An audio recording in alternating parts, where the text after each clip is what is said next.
मैं अतीक अहमद के बारे में आप जानना चाहते हैं तो मैं सीबीसी वो लखनऊ वो सॉरी इलाहाबाद पुलिस में निरीक्षक पद पे नियुक्त था। वर्ष 96 की बात है। उस समय एक घटना घटित हुई थी मेरे थाने में नहीं, सिविल लाइन थाने में। अशोक साहू नामक एक युवक था जो गाड़ी से जा रहा था और अतीक अहमद के भाई अशरफ भी गाड़ी से जा रहे थे। तो आपस में ओवरटेकिंग को लेके कुछ बातचीत हुई इन लोगों में सड़क पर रुक के। तो अशोक साहू को ये पता नहीं था कि अतीक अहमद के भाई हैं। जब उनको ये सब पता लगा तो जाके उन्होंने माफ़ी मांगी अतीक अहमद से कि हमसे बहुत गलती हो गई, जो हमसे उनसे बातचीत हुई, हमें क्षमा कर दीजिए। लेकिन अतीक अहमद ने कहा आपने बहुत बड़ी गलती किया है, फिर भी जाइए।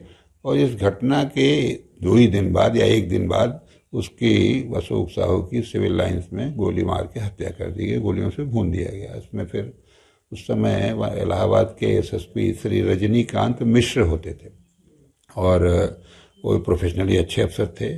और शहर के एसपी उस समय अभय कुमार प्रसाद जी होते थे, आईपीएस थे।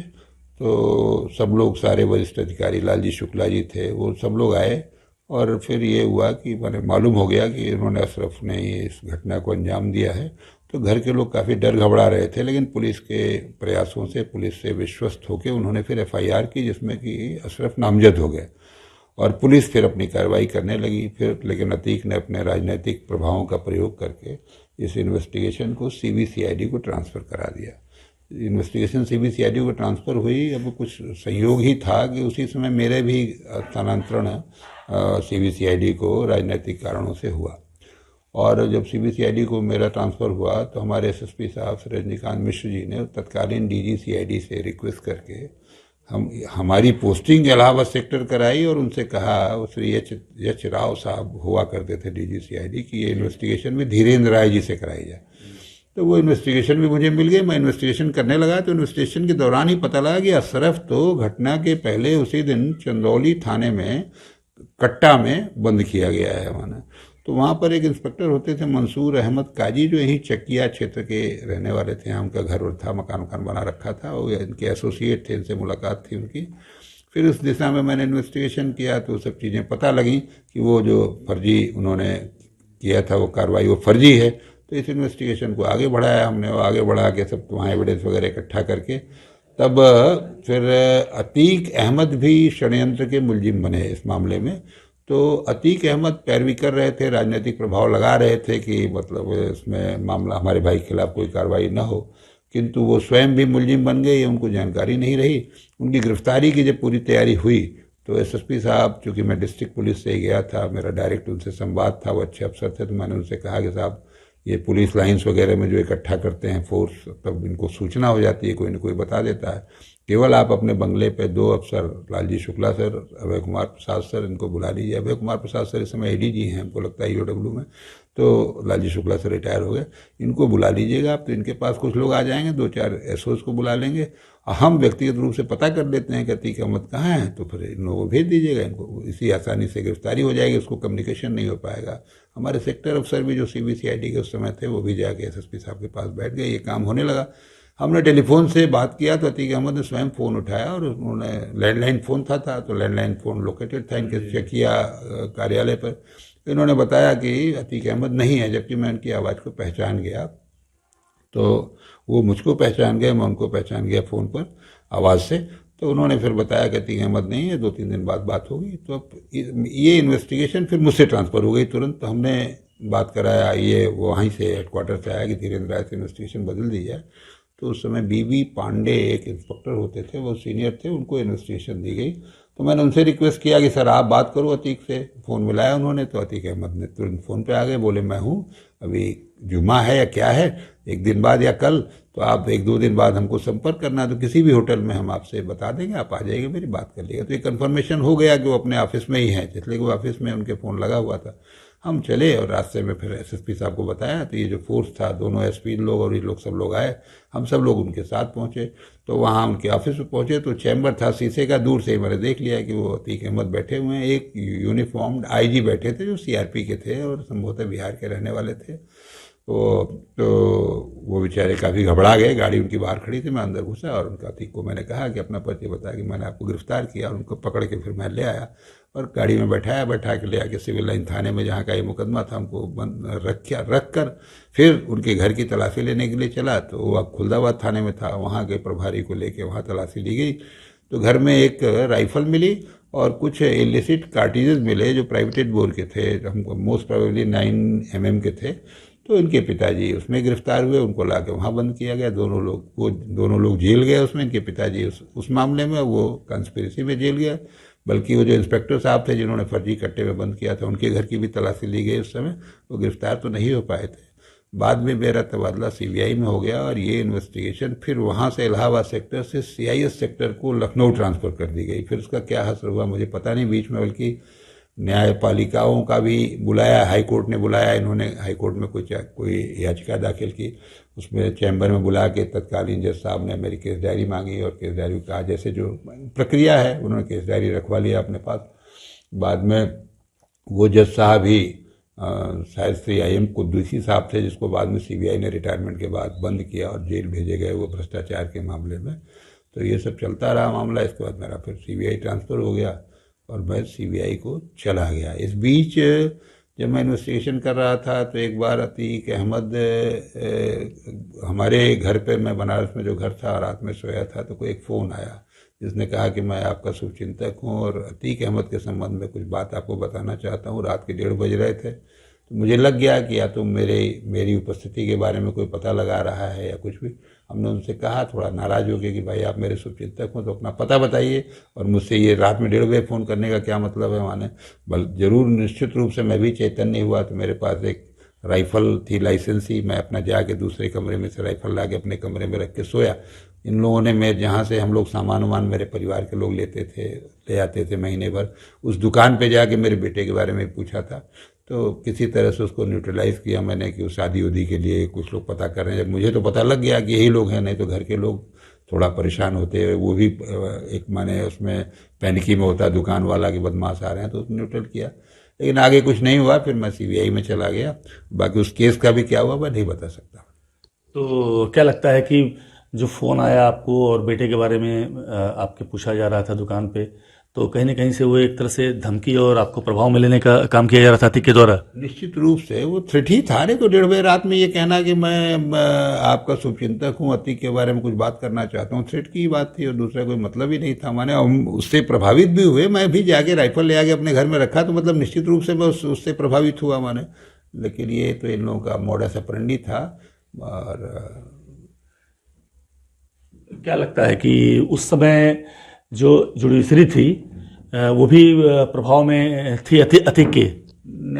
देखिए, हम न्यायपालिका को सीधे कुछ नहीं कह सकते क्योंकि मतलब उचित नहीं होगा। लेकिन जो मैंने अनुभव किया, मैं एक थाने का प्रभारी वहाँ पर था, उस समय न्यायपालिका ने एक आदेश जारी किया कि कुर्की का कोई सामान था कि अतीक अहमद के घर पर थाना प्रभारी ये सामान पहुँचावे माने।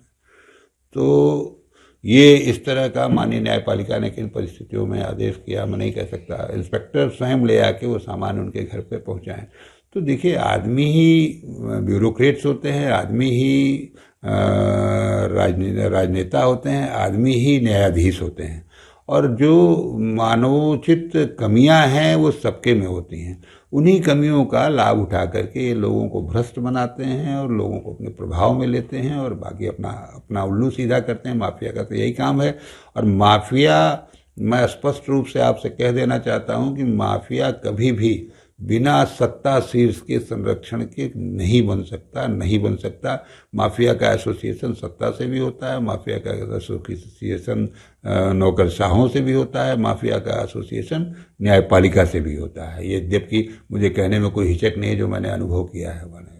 इस कारण वो अपना संरक्षित रहते हैं, उनके हितों का पोषण कुछ लोग करते रहते हैं, और जो भ्रष्ट लोग हैं इन जगहों पर बैठे हुए माफिया उनके हितों का पोषण करते हैं। तो ये कोऑपरेशन है, कोऑपरेटिव कार्य है, और इसी से समाज में चलते रहते हैं। अगर इनको इनिशियल लेवल पर ही कानून की परिधि में रह के सख्ती कर दी जाए तो निश्चित रूप से आज ये स्थिति नहीं होती कि मुख्यमंत्री जी स्वयं, माननीय मुख्यमंत्री जी स्वयं चाह रहे हैं कि अपराधी मुक्त हो जाए, अपराध मुक्त हो जाए हमारा प्रदेश। और एक बदमाश को पकड़ने के लिए हमारे बड़े बड़े एडीजी लेवल के ऑफिसर्स का समय खराब हो रहा है, जो इलाहाबाद में कैंप कर रहे हैं अतीक के आदमियों को पकड़ने के लिए। इनके लिए एक सब इंस्पेक्टर ही काफ़ी है। अगर उसको राजनीतिक दबावों से या जो बाहर के दबाव हैं या प्रेशर है उससे मुक्त रखा जाए, वो स्वयं भी उसको भी कुछ दायित्व बोध हो अपने दायित्वों का, तो अतीक मुख्तार ये सब पैदा ही ना हो, ये बने ही ना समाज में, माने इन्हीं कारणों से बनते हैं।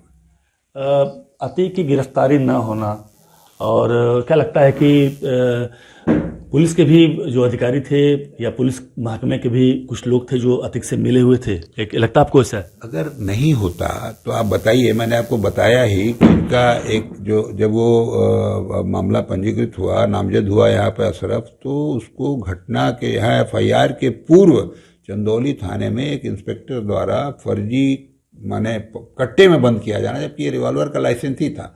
अगर इन्वॉल्वमेंट नहीं होता, अब किसका किसका इन्वॉल्वमेंट था पूरी विवेचना तो आगे तक नहीं बढ़ पाई, लेकिन इंस्पेक्टर साहब को तो मैंने बना दिया था मुलजिम कंस्पिरेसी का कि फर्जी कट्टे में बंद किया। तो अगर एसोसिएशन नहीं होता तो ऐसा कैसे हो सकता है? कोई किसी को फर्जी कट्टे में क्यों बंद करेगा? माने निश्चित रूप से जानते हुए कि हत्या हो गई तो निश्चित रूप से इन्वॉल्वमेंट होता है। माने जो भ्रष्ट लोग हैं, बदमाश लोग हैं, अपने हितों के लिए, चाहे वो पुलिस में हो, चाहे फिर और बड़े अफसर लोग हों, चाहे बड़े राजनेता लोग हों, सबका इन्वॉल्वमेंट है। इसी कारण ये बढ़ते हैं, इनका आर्थिक तंत्र बढ़ता है। अब इस समय सरकार इनके आर्थिक तंत्र पे भी चोट कर रही है, ये भी एक अच्छा तरीका है। निश्चित रूप से अपराधी का जब आर्थिक तंत्र तोड़ा जाएगा तो फिर वो न्यूट्रल होगा और वो नहीं कुछ कर पाएगा, धन उसके पास नहीं रहेगा तो फिर उसको समर्पण करना ही पड़ेगा माने कानून के सामने, कानून के अंदर माने रह के अपना जीवन जीना होगा, नहीं तो जो हश्र हो रहा है वो होगा माने। क्या लगता है, आप तो उत्तर प्रदेश में रहे हैं और पूर्वांचल के भी कई जिलों में आपने नौकरी की है, जो ये रहा है जो है पूरा मामला अतीक, मुख्तार और शहाबुद्दीन, क्या कनेक्शन मानते हैं इनके बीच? मुख्तार भी देखिए, मुख्तार और ये तो एसोसिएशन का था। देखिए शहाबुद्दीन के बारे में तो मुझे कोई विशेष जानकारी नहीं, जो अखबारों में या जैसे पढ़ लिख के जो कुछ भी है वो किया। मैंने ये तो इंटरकनेक्टेड हैं, इसमें कोई दो राय नहीं, इंटरकनेक्टेड हैं। इनका सब अंडरस्टैंडिंग होती है कि भाई जहाँ ये करेंगे वहाँ वो नहीं जाते हैं, वो हस्तक्षेप नहीं करते हैं, जहाँ वो करते हैं वहाँ ये हस्तक्षेप नहीं करते हैं। और मुख्तार अंसारी का भी दृष्टांत ये है कि मैं 86 में पन्नूगंज में थानाध्यक्ष था मिर्जापुर जनपद के, तो अचानक एक दिन मुझे आदेश दिया गया कि आप पहुंचिए SP गाजीपुर को रिपोर्ट करिए। 86 की बात है ये। तो हमारे SP ने आदेश किया। उस जमाने में संचार तंत्र इस तरह से गतिशील नहीं थे। जब मैं रास्ते में मैंने अखबारों में देखा कि एक कोई सच्चिदानंद राय की हत्या हुई थी, जिसमें यहाँ जनता ने, पब्लिक ने मांग किया था कि मुझे इन्वेस्टिगेशन के लिए बुलाया जाए, मदद करने के लिए। और तब मैं उसके पूर्व में गाजीपुर में नौनहरा, जमानिया, सैदपुर, कासमाबाद, सादियाबाद, इन थानों पर 2 वर्षों में ही 6-7 थानों पर थानाध्यक्ष था। मैं वहाँ गया तो रास्ते से ही मुझे पता लगने लगा था मुख्तार अंसारी का कोई आपराधिक इतिहास नहीं था, जहाँ तक मुझे जानकारी है। रहा हो तो मैं नहीं बता सकता, लेकिन वो नोटिस में नहीं थे पुलिस के संज्ञान में कि ये बदमाशी कर रहे हैं, अपराध हैं। उनके भाई उस समय श्री अफजाल अंसारी जी विधायक थे कम्युनिस्ट के, जहाँ तक मुझे याद आ रहा है। कम्युनिस्ट का ही प्रभाव था गाजीपुर जनपद में। मैं वहाँ गया तो हमें पता लग गया कि ऐसे ऐसे है। एक भीम सिंह करके अपराधी है जो कि इनका एसोसिएट है, उस समय वो करंडा क्षेत्र का रहने वाला था। तो भीम सिंह इनके साथ इस घटना में रहा है, और उसका भाई है जो कि ट्रेजरी में कुछ बाबू था, उसकी राइफल इन लोगों ने प्रयोग किया। हमसे उसी समय कहा गया कि SP और DM साहब ने कहा कि भाई कुछ एविडेंस इकट्ठा करिए, इसलिए ये लोग पॉलिटिकल लोग हैं, बिना एविडेंस के ऐसे नहीं कहा जा सकता होना। तो मैं फिर गया और जाके करंडा से उनके भाई को ले आया। राइफल उनके पास नहीं मिली, तो मैंने पूछा तो उन्होंने बता दिया कि हाँ मेरा भाई ले गया। तो मैंने ले आके SP DM को बताया कि देखिए साहब, राइफल अब भी इन लोगों के पास है, लाइसेंसी राइफल है इनकी, और इनके पास नहीं है। तो उसी समय हमको फिर तुरंत सुबह नेक्स्ट मॉर्निंग मैंने कहा कि मैं अगर मुख्तार अंसारी से 5 मिनट बात कर लूँगा तो ये केस खुल जाएगा। तो फिर निर्देश आ गया कि मुझे वापस लौट जाना है, अब इन्वेस्टिगेशन मदद नहीं करनी है मुझे। फिर पन्नूगंज वापस लौटा दिया गया। बाद में ये विवेचना शायद CBCID को चली गई और कुछ हुआ नहीं। ये मुख्तार अंसारी का आपराधिक इतिहास रिकॉर्ड्स में शुरू होने का पहला मामला था। तो इस तरह से ये लोग राजनीतिक प्रभावों का प्रयोग करके अपने विरुद्ध जो कानूनी ताकतें हैं उनको न्यूट्रलाइज करते हैं और अपना प्रभाव बढ़ाते हैं। किसी कभी ट्रांसफ़र कराएंगे, कभी इन्वेस्टिगेशन का ट्रांसफ़र कराएंगे, इसमें सब लोग मिले रहते हैं। तो अगर उस समय इनका रगड़ दिया गया होता, इनका फन कुचल दिया गया होता कानून की परिधि में रह के, तो आज मुख्तार अंसारी प्रदेश को मुख्तार अंसारी जैसा माफिया नहीं मिलता। माने मुख्तार अंसारी जो मिले हैं वो इसी कारण से मिले, तंत्र की विफलताओं के कारण मिले हैं। तंत्र ने ऐसे करने दिया तो ये आराम से बढ़ते बढ़ते यहाँ तक पहुँच गए। इन्होंने रुंगटा एब्डक्शन का भी केस किया। रुंगटा एब्डक्शन में जब स्टेट सीआईडी इन्वेस्टिगेशन कर रही थी तो मैं उस समय इलाहाबाद सेक्टर में था। यहाँ के सेक्टर ऑफिसर ने रिक्वेस्ट किया कि हमारे एसोसिएशन के लिए धीरेन्द्र राय को भेजा जाए। मैं इंस्पेक्टर ही था, केपी सिंह यहाँ के सेक्टर अफसर थे जो आईजी रिटायर हुए भी इलाहाबाद के आईजी थे। तो केपी सिंह ने, मैं गया तो मैंने आगे इनसे कहा कि साहब इस समय इनकी सरकार में इनके संबंध हैं, अगर हम लोग इनके घर पे तलाशी ले लें तो इस एब्डक्शन से संबंधित तो तमाम इनक्रिमिनेटिंग चीज़ें मिल सकती हैं। इनको उम्मीद ही नहीं होगी कि सीआईडी भी हमारे यहाँ तलाशी ले सकती है। तो वो सहमत हुए मेरी बात से और एकदम उन्होंने एसपी से बात किया जो उस समय एसपी थे। तो उन्होंने कहा आप डायरेक्ट डीजी साहब से बात कर लीजिए सीआईडी के। तो हम अपना वहाँ से घर के लिए चले गए। साहब मैं तैयार होकर आता हूँ, अगर आप कर लें तो फिर रात में हम लोग चले रेड के लिए मोहम्मदाबाद। तो तब तक मैं घर पहुँचा, अभी वॉशरूम में ही गया था, तब तक उनका फ़ोन आ गया। लैंडलाइन पर मेरी पत्नी ने उठाया, उन्होंने बताया कि हम बात करना चाहते हैं, निकलें तुरंत बात करें। जब मैं निकल के उनसे बात किया तो उन्होंने बताया कि धीरेन्द्र राय जी मेरा ट्रांसफ़र हो गया और एसएसपी बनारस यहाँ से खबर आई है कि आप अपना ऑर्डर यहाँ से कलेक्ट करा लीजिए, आपका ट्रांसफ़र हो गया। हमने कहा आप फिर क्या करें, मुझे आपने बुला लिया। तो मैं रेंज के डीआईजी श्री रंजन द्विवेदी थे, वो भी बहुत अच्छे अफसर कहे जाएंगे, बहुत अच्छे अफसर थे, हम लोगों के साथ रहे।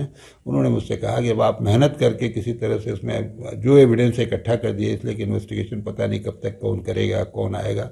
मैं गाजीपुर गया तो उस समय ये हसर हो गया था कि इनके ससुराल जाने को कोई तैयार नहीं हो रहा था। पुलिस का आदमी, सिपाही, सब इंस्पेक्टर जो भी था, मैं गया, जाके पता वता करके सब कुछ आया।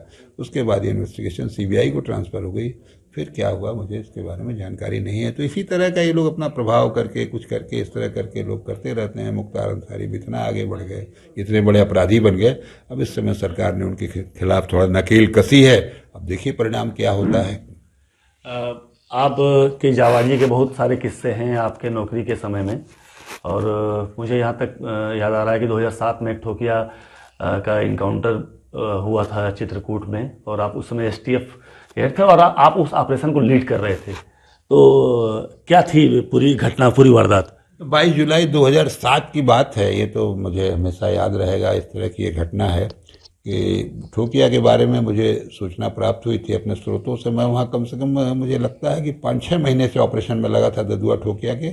श्री अमिताभ यश साहब एसपी बन के आए एसटीएफ के। तो उन्होंने मुझसे कहा कि ददुआ को ऑपरेट हम करते हैं, ठोकिया पे आप करो। हमने कहा ठीक है सर। तो ठोकिया के बारे में सूचनाएं मिलने लगी तो हमको एक दिन सूचना प्राप्त हुई। मैंने उनको बताया, बता के मैं चल दिया अपना फोर्स लेके। जहाँ पे उसके मिलने की सूचना थी वहाँ रात भर हम लोगों ने अपना एम्बुश लगाया, किंतु गैंग नहीं आया। सुबह जब हम लोग चलने की मुद्रा में होने लगे तो 2 आदमी पीछे से आए और जंगल झाड़ी था, पहाड़ बहुत था, खटखटाया आदमियों के। तो पीछे घूम के देखने पे वो भागे बाल्टी फेंक के। तो उसमें दाल और सब्जियां थी। तो इससे लग गया कि आसपास ही कहीं गैंग है, या तो ये गांव के लोग थे जो खाना दे के आ रहे थे, या गैंग के ही आदमी खाना लेके आ रहे थे धुलने उलने के लिए। बाल्टी वहाँ पानी था। फिर हम लोग उसी पे ऊपर चढ़े जिधर वो भागे थे। हम लोगों की फिर आमने सामने गोली चलने लगी।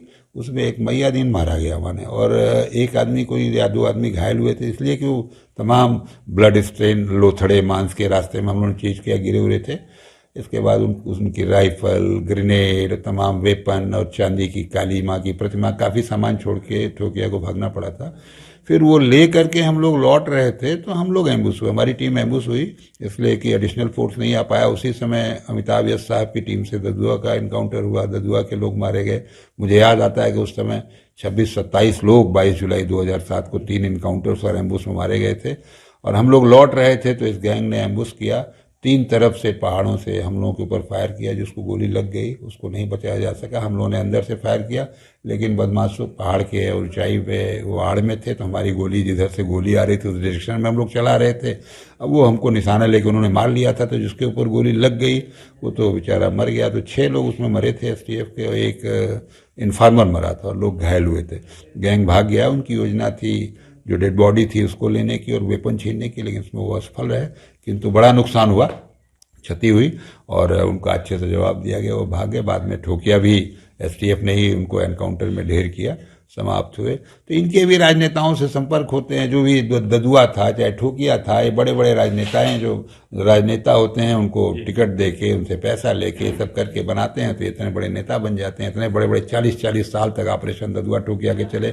ऐसा थोड़ी ना है कि पुलिस उनके खिलाफ कुछ कर नहीं सकती। तो केवल कारण ये था कि हमेशा पुलिस के पेस को डाउन करने में तमाम बल काम करते हैं, चाहे वो राजनीतिक मान लीजिए, जुडिशरी मान लीजिए, ब्यूरोक्रेट्स को मान लीजिए, जिसको भी मान लीजिए, सभी लोग जो गलत भावनाओं के होते हैं, जिनको दायित्व बोध कम होता है, जो भ्रष्टाचार में लिप्त होते हैं, वो अपना उद्देश्य सफल करने के लिए इनको मदद करते हैं, और इस कारण ये फेल होता है मामला बना। ये कारण था। बाद में मायावती जी का सीबीआई में मैं डेपुटेशन पर गया, तो मायावती जी का डीए केस और ताज कॉरिडोर की इन्वेस्टिगेशन टीम का सदस्य बनने का भी मुझे अवसर मिला। उसमें मायावती जी को मैंने इंटरोगेट किया, मायावती जी के पिता माता को इंटरोगेट किया, मायावती जी के फैमिली मेंबर्स को इंटरोगेट किया, काशीराम जी के फैमिली मेंबर्स को इंटरोगेट किया जाके रोपड़ में। अब वो इन्वेस्टिगेशन भी चल रही थी। बाद में जब मैं लौट के आया स्टेट में, तो ये केस हुआ, तो उसमें मायावती जी चीफ मिनिस्टर थी जब ये ददुआ वाला ठोकिया वाला काम हुआ। तो उसके बाद मेरे ट्रांसफर्स होने लगे पॉलिटिकल कारणों से। एसटीएफ से मुझे प्रतापगढ़ ट्रांसफ़र किया गया, मैं रास्ते में ही था, तो मुझे फिर एसआईटी वापस किया गया, एसआईटी ज्वाइन किया। फिर मुझे उन्नाव ट्रांसफ़र किया गया, उन्नाव से फिर मुझे 23 बटालियन पीएसी ट्रांसफ़र किया गया। उस ट्रांसफ़र के बाद वहीं मुझे निलंबित किया गया, इसी एम्बुश को आरोप करके निलंबित किया गया। फिर मुझे तत्कालीन वरिष्ठ अधिकारियों द्वारा अवगत कराया गया कि अब आपको कोई संरक्षण अधिकारियों के स्तर पर नहीं मिल सकता, क्योंकि चीफ मिनिस्टर व्यक्तिगत रूप से आपसे नाराज हैं। तो मैं माननीय उच्च न्यायालय में मैंने याचिका दाखिल की। माननीय उच्च न्यायालय ने उस याचिका में सरकार पे 3 लाख रुपए का जुर्माना लगाया, और सब कुछ जो मेरे विरुद्ध कार्रवाई हो रही थी उसको क्वैश किया। और उसके बाद भी मायावती जी 2 बार सुप्रीम कोर्ट गए, सुप्रीम कोर्ट ने भी अंत में उसका हमारे जो सस्पेंशन इत्यादि था सबको क्वैश कर दिया। और 2015 अप्रैल में सुप्रीम कोर्ट ने भी डिसाइड किया, और 2015 अक्टूबर में मैं रिटायर हुआ। तो ये है, कर्तव्य निर्वहन करने का, दायित्व बोध होने की कीमत भी चुकानी पड़ती है अधिकारियों को। और जो इस समय तंत्र है, सिस्टम है, सबसे तंत्र में हम नहीं कह सकते कि अधिक लोग गड़बड़ हैं, लेकिन गड़बड़ लोग हैं जो प्रभावी जगहों पर पहुंच जाते हैं, और प्रभावी जगहों पर पहुंच के वो जो सीधे दिशा में, सही दिशा में काम करने वाले लोग हैं, उनको बाधा पहुंचाते हैं।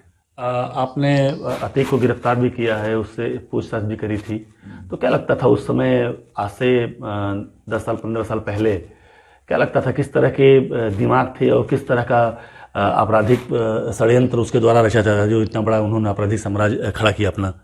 अतीक तो बहुत शार्प किस्म का व्यक्ति था, अपराधी था। देखिए, बहुत ज़्यादा, जहाँ तक मुझे ज्ञान है कि बहुत पढ़ाई लिखाई का भी उसका पृष्ठभूमि नहीं है, लेकिन आपराधिक रूप से वो बहुत ही मतलब सचेत सजग कह सकते हैं, माने वो था। और उसके कनेक्शंस बहुत थे। एक बार मैं वहीं पे कर्नलगंज में प्रभारी था इलाहाबाद में, तो एक माननीय न्यायालय का आदेश आया, उच्च न्यायालय तो मुझे नहीं कह सकता, किसी न्यायालय का आदेश आया कि कुर्की में जो सामान थाने में रखा गया था मेरे पूर्व का, अतीक अहमद का, वो प्रभारी निरीक्षक खुद ले जाके उसके घर पे पहुंचाना। तो निश्चित रूप से ये उसका स्किल ही तो है जो इस तरह के आदेश प्राप्त करने में वो सफल हुआ। उस समय माने जो स्किल्ड अपराधी था ही वो, माने उसके एसोसिएशन का ये प्रमाण है। इससे ज़्यादा क्या हम कह सकते हैं माने जो। ये थे हमारे साथ धीरेन्द्र राय जी, जिन्होंने बहुत बेबाकी से बताया अतीक के बारे में, मुख्तार के बारे में और तमाम अपराधियों के बारे में। और साफ तौर पर इनका कहना है कि निश्चित रूप से राजनीतिक संरक्षण अपराधियों को प्राप्त होता है। और इन्होंने यह भी बताया कि अतीक अहमद के समय में, उस समय जब अतीक अहमद अपने पीक पे थे और इन्होंने गिरफ्तारी की थी उनकी, उसके पिता की, तो कहीं न कहीं से जो पुलिस विभाग के भी अधिकारी थे वो अतीक अहमद से संपर्क में थे, जिसके कारण कई बार अतीक अहमद की गिरफ्तारियों के लिए टीमें गठित होती थी, और जो वार्ता होती थी गिरफ्तारी के लिए, दबिश की जो बातें होती थी, वो अतीक अहमद तक पहुंच जाती थी, जिसके कारण उसकी गिरफ्तारी नहीं हो सकती थी। तो अतीक अहमद, शहाबुद्दीन और मुख्तार को लेकर बहुत बेबाकी से इन्होंने चर्चा की हमारे साथ धीरेन्द्र राय जी ने। और इन्होंने यह भी बताया कि इतनी ईमानदारी के साथ इन्होंने अपने कामों को अंजाम दिया। कई बार राजनीतिक दबाव भी पड़े, कई बार इनके ट्रांसफर भी हुए, पोस्टिंग हुए, और न्यायालय से भी इनके खिलाफ कार्रवाइयाँ हुई। और तो कुल मिला के इनके कार्यप्रणाली से जब तक ये जहां भी रहे हैं अपराधी थे, भयभीत रहते थे, और बहुत ही बेबाकी से इन्होंने अपने काम को अंजाम दिया है। और सन 2015 में लखनऊ से सीओ पद से ये रिटायर हुए हैं।